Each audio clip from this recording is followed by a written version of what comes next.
Hello everyone, welcome to my YouTube channel Dinesh Math Classes.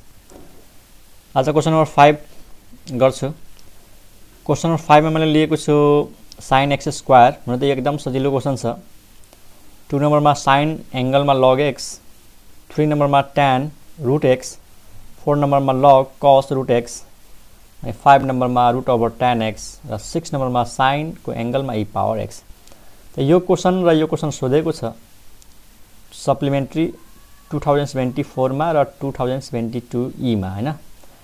त्यसपछि यो question सोधेको छ 2023 र 2069 ए अनि 2060 मा.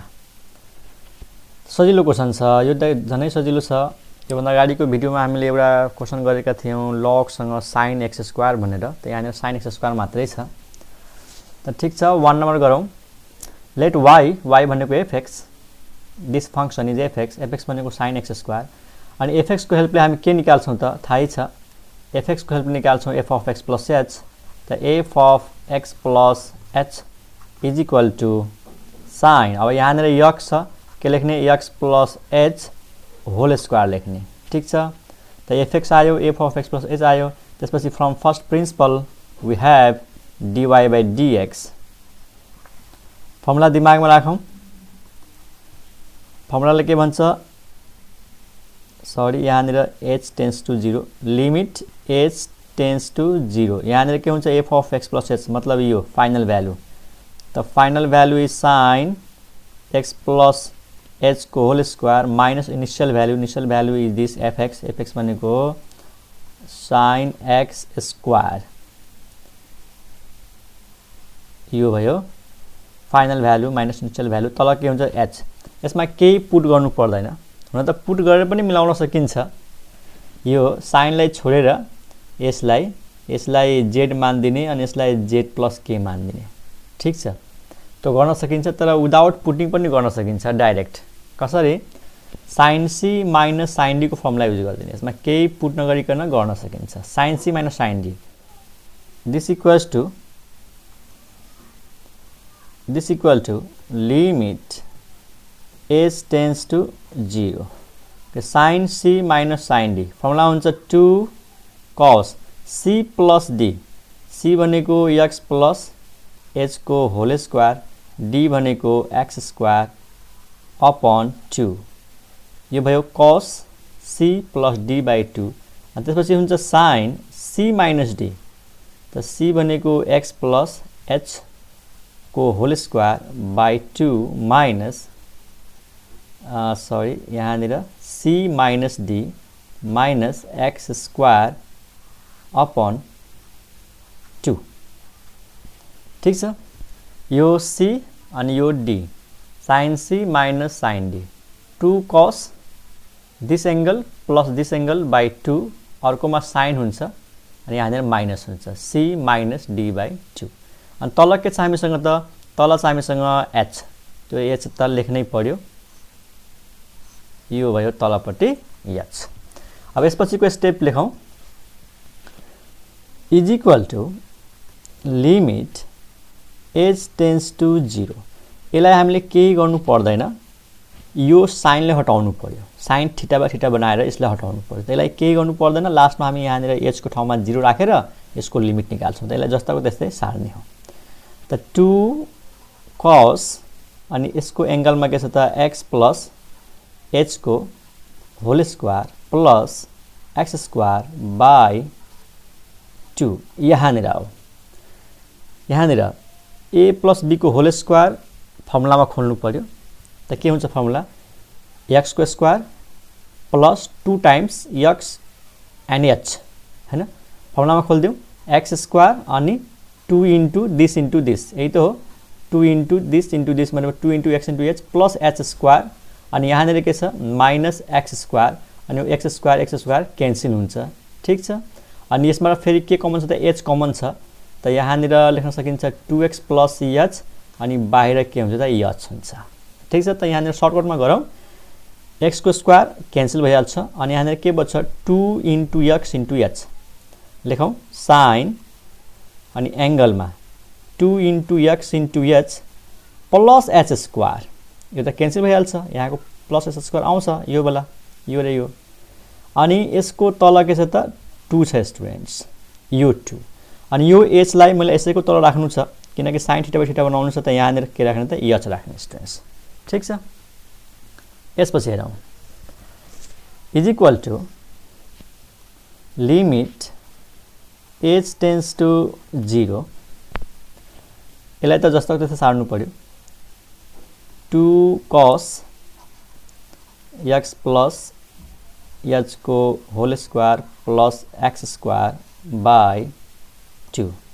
यहाँनिर साइन को एंगलमा के छ हेर, यो h लाई कमन तान्ने एउटा h लाई, त यहाँ हुन्छ 2 into x plus h upon 2 अनि एउटा एंगल के रे एउटा h लाई कमन लिएर यहाँ लेखेको छु है त। अनि सुन अब तल हामीसँग के छ त h त छ, हामीसँग h छ।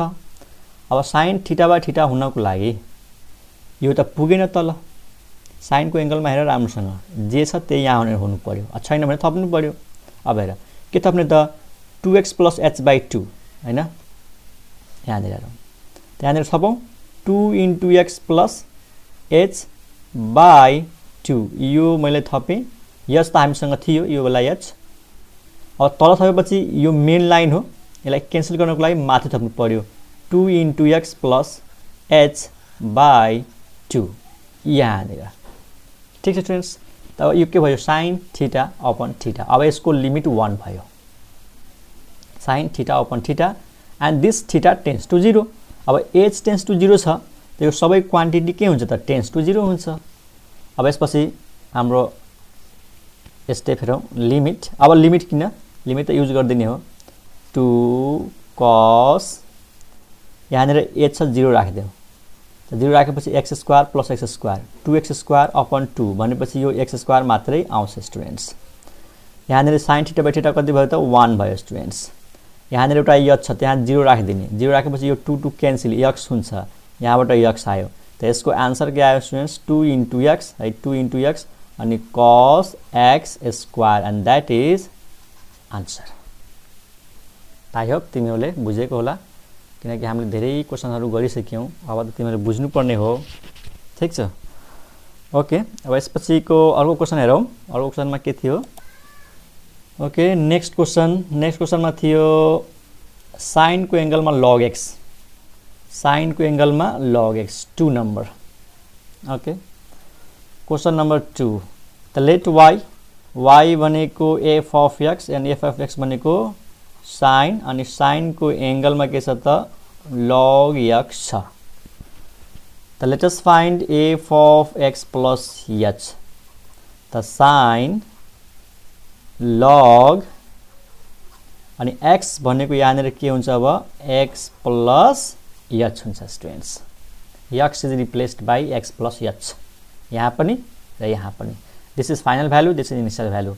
From first principle we get dy upon dx, formula थाहै छ, limit h tends to 0, final value, this is the final value, sine log x plus h minus initial value, this is initial value, sin log x and divide by h and this is equation first।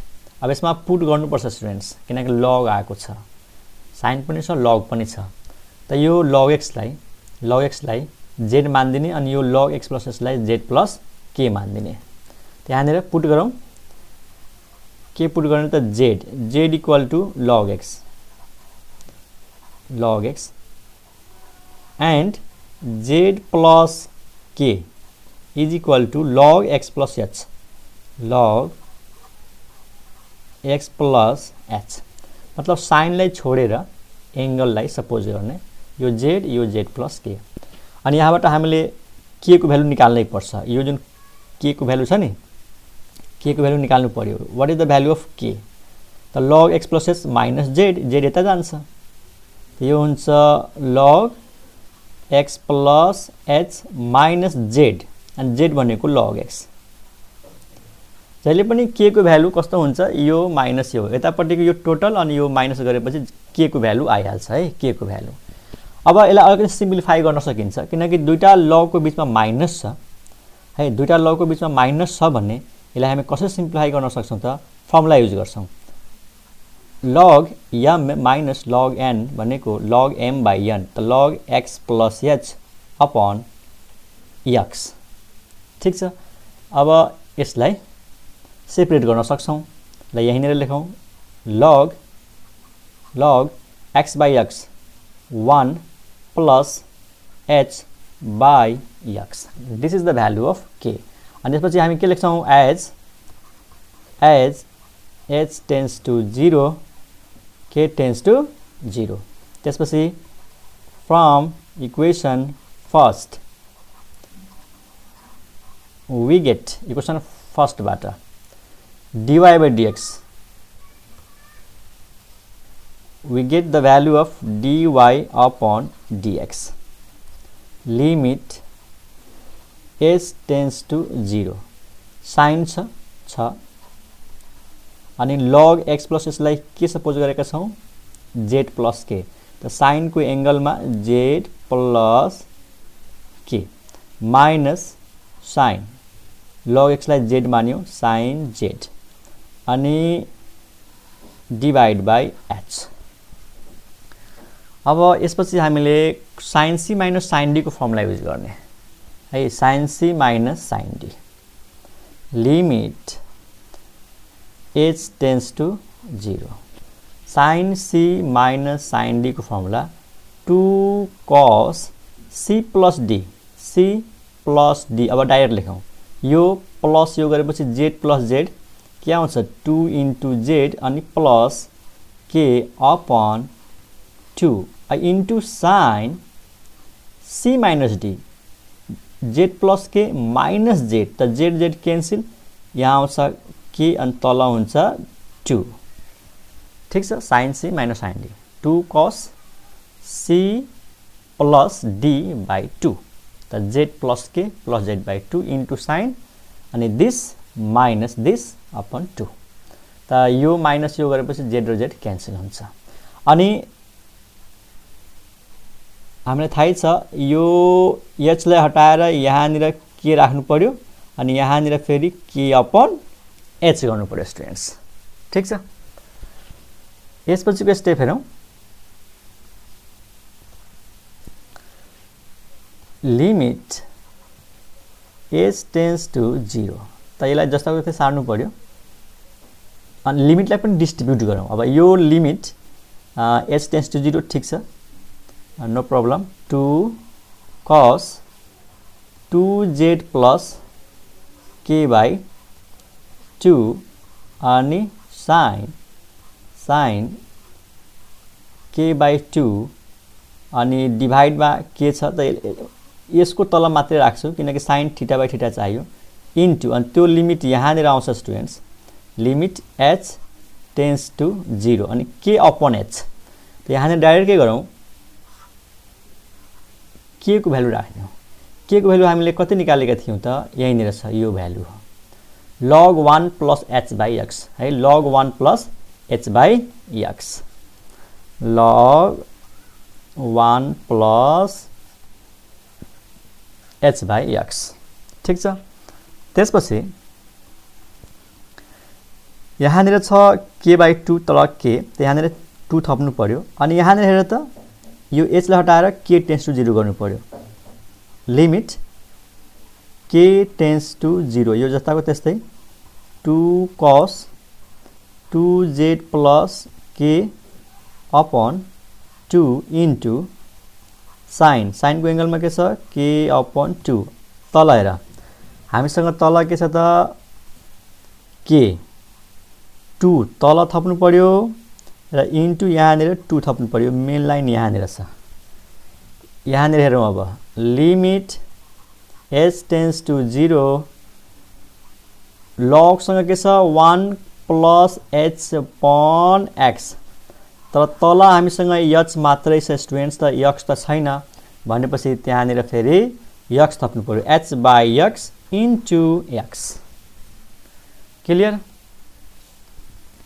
Is equal to अब limit use गर्दियौ sin theta upon theta 1 तल बच्छ 2 यहाँनिर एउटा के छ के भनेको 0 यहाँनिर हेर यहाँ 0 राख्ने त के हुन्छ 2 cos यहाँ 0 भएपछि 2 क्यान्सल z 2 cos z ठीक अनि sin थीटा बाइ थीटा 1 अनि यहाँनिर तल 2 बच्छ भनेपछि 1/2 log 1 plus x upon x x tends to 0 त यो लिमिट 1 भयो तल x बच्छ यहाँनिर बच्छ 1/x ठीक छ अब यसको आन्सर कति आयो त यो z को भ्यालु फाइनली राखिदिउँ त्यसको आन्सर आयो यो 2 र यो 2 क्यान्सल 1/x अनि cos z अनि z भनेको केलाई सपोज गरेका थियौं त log x लाई and that is answer यहाँ हेरिहाल z भनेको log x ठीक छ यो भयो 1/x cos log x यो 2 र यो 2 क्यान्सल 1/x cos z अनि z भनेको log x and this is the answer I hope तिमीले बुझेको होला ओके अब नेक्स्ट क्वेशनमा जाउँ नेक्स्ट क्वेशन के छ हाम्रो